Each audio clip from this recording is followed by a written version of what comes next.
In this video, we're going to look at the new incarnation, shall we say, of Lightroom and its new update. So I'm going to dive right into this and show you what I've discovered so far.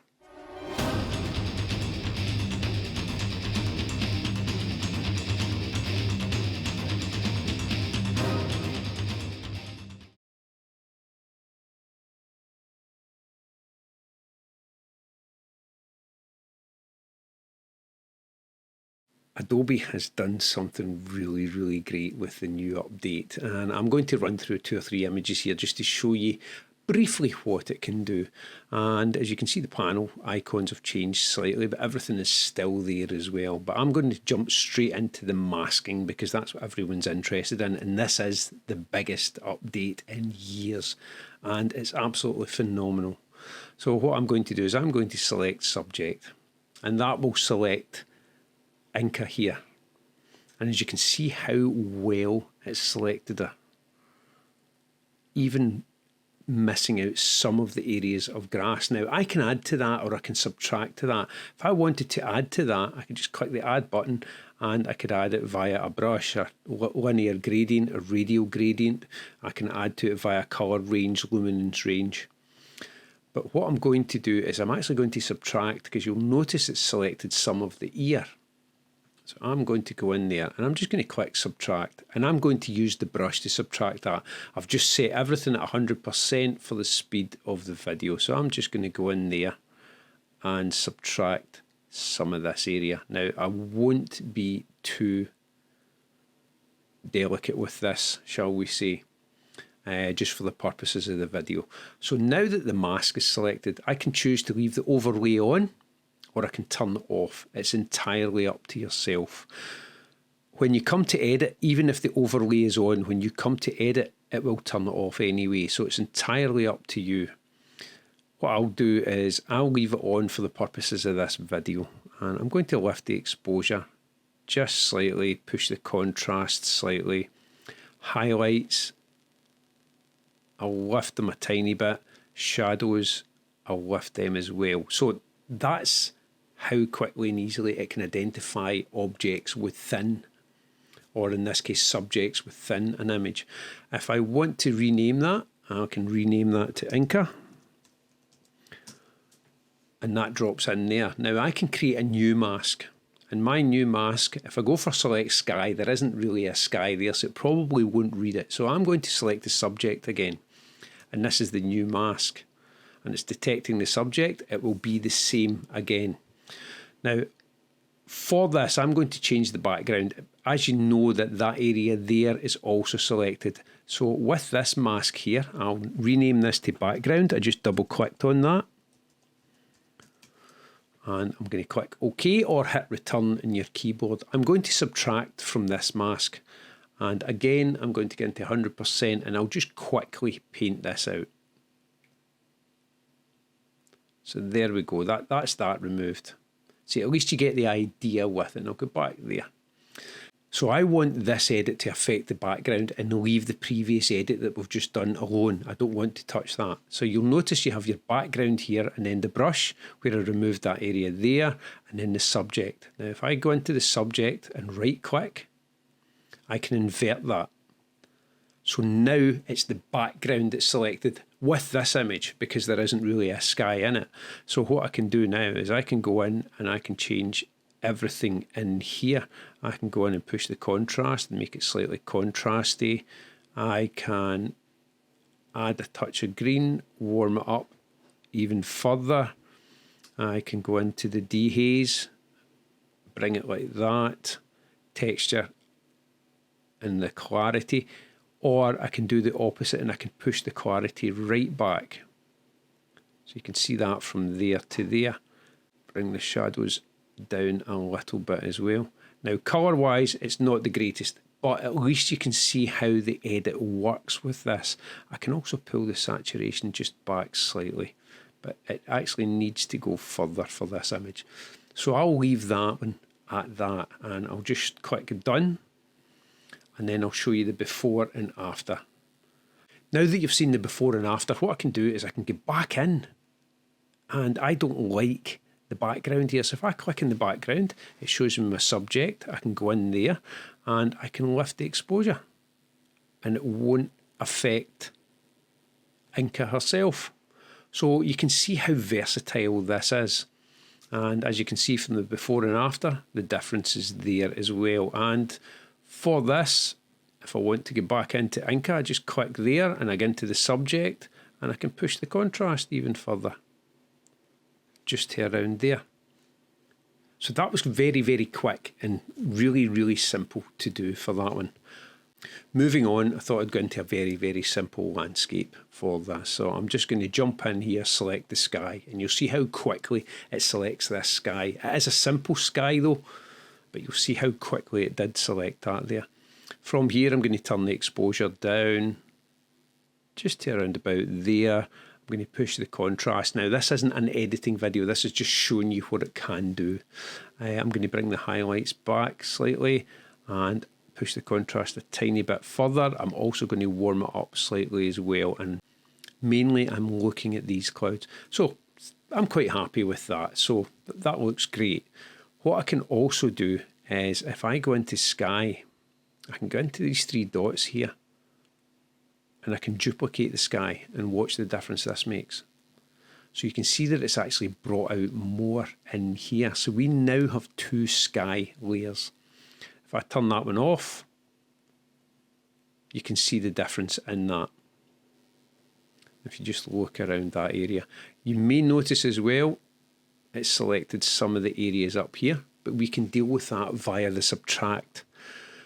I now want to create the foreground and edit the foreground. So because of this, if I choose select subject, in this case, it doesn't select the castle as well as I thought it would. It actually selects an area here, but possibly because of the shape or possibly because of the light and dark and the contrast within it. It did select the castle, but it also selected this. But first, I'm going to go in and rename this one to sky.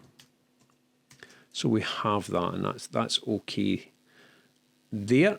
Next, I'm going to create a new mask. And this time, I'm going to select the sky again, which it will do rather easily. And if I get into the sky, right-click, invert, it now selects the foreground. So with this, I can go into the foreground now and edit that to complement the sky that's there. So I'll just do this rather quickly for this. And I'm going to push the contrast a bit more. I'm going to lift the shadows. So you can see there everything that it's done. If I click done just now and show you the before and after, we started with that, we now have that. You may notice that some of the castle has been affected. I'm going to show you how to get back to that though. That castle has been affected by the first sky and then the second sky added to that. And you can actually, if I hover over the mask, you can see that although it is selected, some of it is still selected here. So I'm going to get into the sky and I'm going to subtract. For this, I'm going to zoom in and I'm going to click subtract and I'm going to use the brush. So if I do that in here, and there we have it. So I'm going to fit that back on screen so you see the castle's now back. So what I can do now is I can get back into mask 1, which will be the foreground. And so that you know it's the foreground, there you go. So what I need to do is rename that to foreground. Click OK. So I can now play around with this to get it roughly where I want for this image. And I'm going to dial in some dehaze to that just to give me a tiny bit of contrast, perhaps a tiny bit of clarity. So you can see the difference. I'll click done here and I'll go back into before and after. So you can see the difference there already, just by simply using the masks. Okay, as you've probably noticed, all the images I've used have had really, really bold subject matter or bold sky. So here's one with a little bit more complications in it. So again, back into the mask. This time I'm going to select the subject. We'll deal with the sky later because it probably will select the sky really, really quickly there. So we'll go in there And as you can see, it's selected that as the main subject. Some of the bridge and the contrasted areas. So let's add to that. So if I go into the mask, just by clicking on the mask, click add. Again, I'm going to go for the brush, and I'm going to use the density at 100% for the purposes of this. So I'm just going to paint right through here.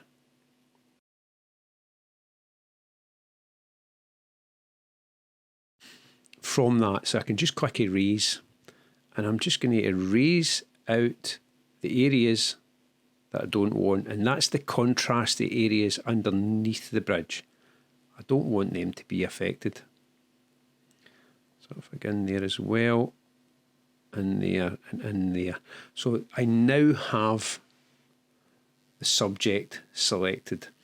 What I can then do is I can go in and lift the exposure. If I'm quite happy with the sky, I can do a simple edit and just lift the exposure on there, push the contrast slightly. I wouldn't even want to cool, perhaps, or push the colours very, very slightly. Blacks I could raise. So you get the idea. You have so much versatility now, especially with the select subject. So I'm going to call that castle. I'm going to create a new mask on top of that, and as you can guess, I'm going to select the sky here. So with the new sky, this is in real time, and you can see how quickly that selected that. Again, I'm just going to go in and edit this. There's nothing that I want to do with it that will affect the image too much. So I can pull that right back. And what I'm actually doing is I'm looking for haloing as well around the castle because of the contrasty areas, but I'm not seeing any at all. I can lift the shadows in the sky. I could recolour the sky if I wanted as well. I can push it down over there and there. So you can see the versatility within this. I'll push a tiny bit of dehaze in there. So how does it deal with subjects, in this case a watch, in a rather dark environment? I'll just go in and we'll see select subject, and we'll see how and what it selects with this. So that's the first time I've tried this one. So it has selected that. And so then I can go in and let's just tint this a bit blue. And let's push the contrast in it. And lift the exposure slightly, just so that we're drawn to the watch a bit more. So that was a relatively simple and quick edit with that. So I'm going to leave that just around about there. That's me. There was nothing more to do with that one. But if I want to change the background as well, again, I would just go select subject with this type of image and mask 2. And what I'm going to do is I'm going to go into the select subject and invert it. So it's now the background that's selected. Yes, you'll notice that there are some areas, but as you know, I could go into subtract with the brush and just remove some of these areas so that it doesn't affect anything more than the background. So you get the idea with that. I won't paint into that too much. Now I can go in back into the subject and I can bring the exposure back. I can push the exposure. I can dial in more blue than the watch just to complement it. I could add some magenta into the shadows, pull it back and make it a different blue, verging on the aqua, put more contrast into it. So you can see how easily it works with this subject matter as well. For this one, I thought this is part of a bracketed sequence, and I thought it'd be interesting to see how to use some more of the tools to bring this back up. We could simply go in and lift the exposure and lift the shadows up and lose the sky and put a gradient in, but I thought what I would do is I would see how the mask works for this. So I'm going to select the sky for this one. And again, straightforward one, it should be able to select the sky straight away. Yep, and it has. So for this, I can dial the sky down slightly, add a touch more blue to it, bring the exposure down. Let's add a touch of magenta just for fun. and we have that. But you'll notice because that's selected the sky, it has selected here. So everything here that we have, if I go in here and turn that off, you can see it's also darkened this area here. So how do we get round that? Well, what we can do is we can actually add another gradient. We can intersect with other things. So if I click on the mask and I go into the sky and I right click on the sky and intersect the mask with, let's go for radial gradient for this one. And I am going to pull that radial gradient just there because I want to keep how bright that is, just around that area, just for this example. Now what it's done, as you'll notice, is that's been left dark and it's lightened this. If I click invert, it still leaves that in there. So I still have the ability to darken everything without, and I'm going to add more magenta to this just to highlight what's happening. That allows me to work in keep areas of the image or work within areas of the image as well. And it allows me to keep the intensity of that glow, plus being able to manipulate the sky to what I want for it. And I could warm it up, I could take it back, I could dial in some more magenta. If you follow Comp Stomps on Instagram, you'll know what I mean by dialing in more magenta. So I could do that and I could dial that in like that, and that leaves that there. So if you imagine an intersect for this, I've added the sky, selected the sky and edited the sky, but I wanted to keep a part of the sky. And this will be the same for mountains, trees, anything at all you can intersect with. And that was basically click on it, right click, and then intersect with. And you can have the brush, linear gradient, radial gradient, color range, or luminance. You can go into any of these and tweak them as you see fit. So what I'm going to do again is I want to lighten up the foreground here, and I better name that one sky. I need to get into the habit of that. So now what I want to do is I want to affect the foreground in this, and as I say, this is a part of a bracketed series, so I just want to see how it's going to actually interact with this. So I'm going to create a new mask. I'm going to select the sky. In this case, again, simple sky, and it's just an invert. Now that it's selected the sky, if I click on the mask, and I'll rename this one straight away, and this will be foreground. Hit return. Now that I've renamed it, click on there and then right click on Sky 1 and invert. And that will show me my selection of the foreground. From here, I can go in and push exposure. I can adjust the contrast slightly, lift the shadows, push the highlights slightly, not too much. I'll bring back the blacks, and I may even warm it up slightly to about there. So that's for a bracketed image, and with this I've managed to maintain everything in here. Now this is entirely editable even beyond what I've just done. So I could go back into the sky, and as you can see everything's there. If I go into Sky 1 and click on it, what I can do is I can darken that down, lighten it up, add more magenta, bring that back, warm it up slightly, just so that we're maintaining the integrity of it as well. I can also go in and dehaze to bring back some of that. So I'm going to click done with this, and I'm going to show you the before and after. So that's the before and after. Now this is very, very visible here that I've kept that, especially when you see this. But the good thing is what you can do is I can go back in and go into the sky and go into the radial. I'm going to hold down Alt and just bring that up there ever so slightly and bring that back down. And then we should see that effect. So now that I have that, if I want to add a slight vignette to it, I'm going to zoom out. And because I'm not so keen on the vignettes in here, I'm going to create my own. So what I'm going to do is I'm going to go into the Create New Mask, click there, and I'm going to go for a radial gradient.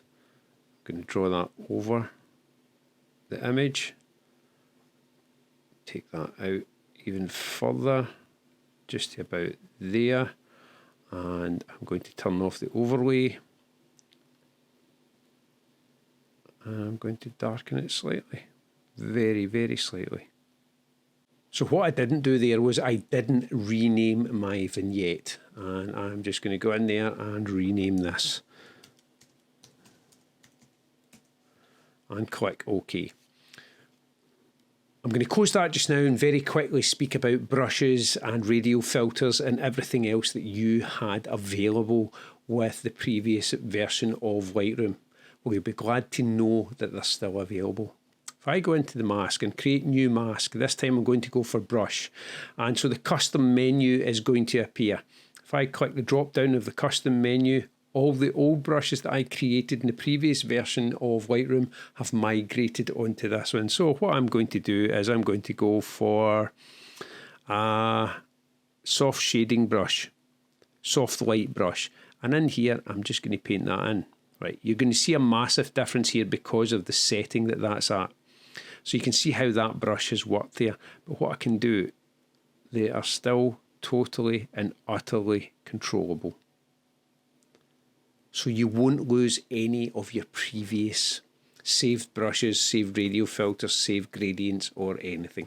Hopefully you enjoyed that, and hopefully it lets you see just a little part of what the new masking feature in Lightroom can do. I am really looking forward to getting into some serious editing with it, because so far I've been blown away by what it can do. Personally think it's going to change editing, and well done Adobe. Thanks for watching. There will be future videos using this, that is a definite, and I'm looking forward to editing the next batches of images with it. Thanks again for watching, and I hope you enjoy the new Lightroom update. I'm sure you will. See you in the next video.